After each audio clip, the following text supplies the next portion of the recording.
Mr. Chairman, Your Honor, Mr. Prime Minister, Mr. Premier, ladies and gentlemen.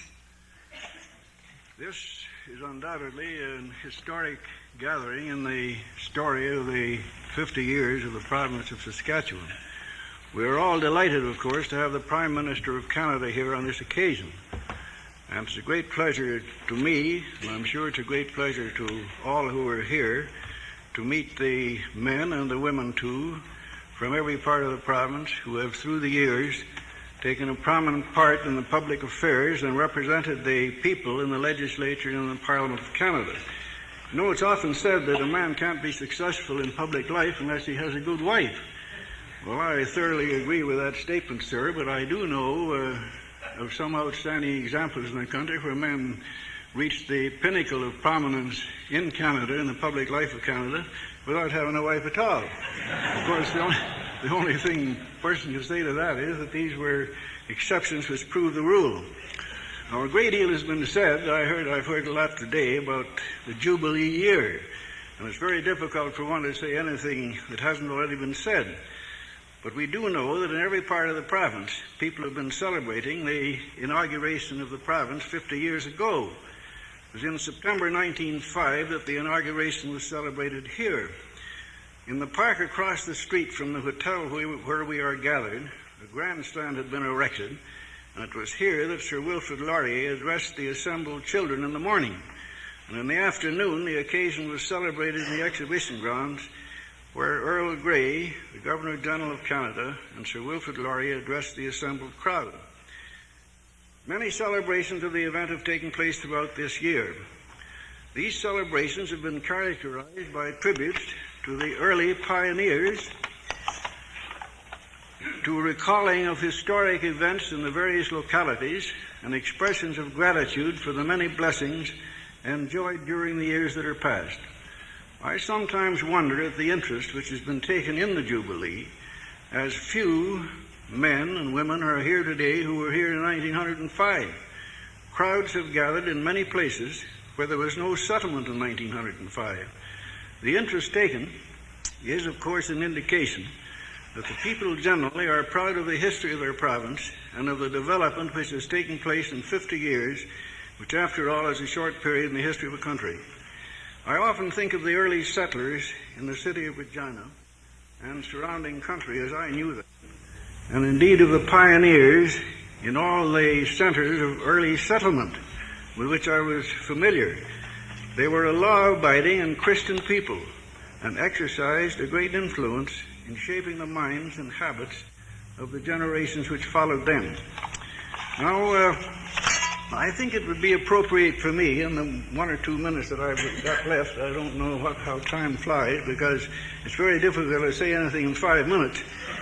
I said I think it would be appropriate for me, however, to make some reference to the men who formed the first government of the province.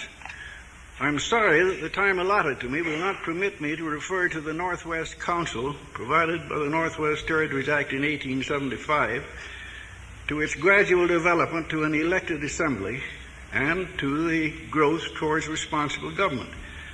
To Nicholas Flood Davin, to Sir Frederick Haltane, and James H. Ross, and many others who took an active part in the affairs of the territories and later of the province. The first government of the province, many of you who were here about that time or a few years later will remember this very well, were Walter Scott, J. A. Calder, J. H. Lamont, and W. R. Motherwell. These men were all pioneers in their respective fields of activity.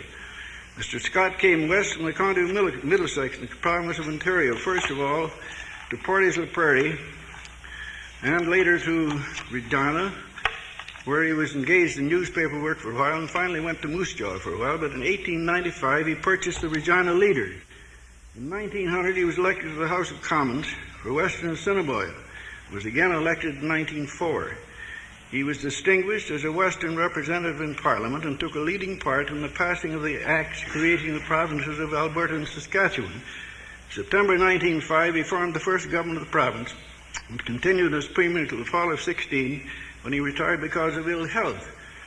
Mr. Calder came west to the city of Winnipeg with his family in 1882, attended the University of Manitoba, from which he graduated in 88. principal of Moose Jaw High School for 3 or 4 years, inspector of schools for some 6 years, and deputy commissioner of education, which meant in those days, we call him deputy minister of education today, from 1901 to 1905. On the formation of the government, 1905, he became provincial treasurer, minister of education. He remained a member of the government until 1917, when he entered the federal government, and in 1921 he was appointed to the Senate, of which he is still a member, and I regret to say for some years he's been suffering from blindness. Then Mr. J.H. Lamont, who was the first Attorney General of the province, he was also in the House of Commons in 1904 and took some part in the passing of the Autonomy Acts. He became the first Attorney General of the province. 1907 he was appointed to the Supreme Court of Saskatchewan, later to the Court of Appeal, and in 1927 became a member of the Supreme Court of Canada, a position which he occupied at the time of his death in 1936. Well, then another one I want to mention besides these 4 men. Have I got a minute? When the late Mr. Justice Lamont became a member of the Supreme Court of Saskatchewan in 1907, he was succeeded as Attorney General by Mr. W.F.A. Turgeon, who was a distinguished scholar. He remained Attorney General until 1920, when he was appointed to a member of the Court of Appeal, and on the retirement of Sir Frederick Hall Tane in 1938, he became Chief Justice of the province. He continued as Chief Justice till 1941, when he was appointed Canadian representative to the Argentine. Later he served Canada in Mexico, Belgium, and Ireland, and now is the ambassador for Canada in Portugal. Well, then there was Mr. Motherwell, who came also from Ontario, from Lanark County. He was educated in the schools of that county, but later took some course in the Guelph Agricultural College. He farmed in the early days at Abernethy and was always very active in the farmer's interest. He took an active part in the early grain growers organization and also in the enactment of the first Canada Grain Act. He was Saskatchewan's first Minister of Agriculture, and in 1921 became Minister of Agriculture in the federal government, and so remained until 1930. Now, looking back over the years, I might say I knew all these gentlemen, knew some of them fairly intimately, without making any comparisons with governments that have followed. If I started to do that, I might get into some difficulty with some of my friends that I see seated around me here. I'm quite certain, in making this statement, that at the time it would not have been possible to have secured 4 men with better qualifications to carry on the government of the new province. A scrutiny of the statutes for 1906, 1907, 1908 will convince one that an effort was made to provide for every subject necessary for the proper carrying on of provincial business and for the government of the province. Indeed, much of the legislation then enacted forms the basis of a great deal of our important statute law at the present day.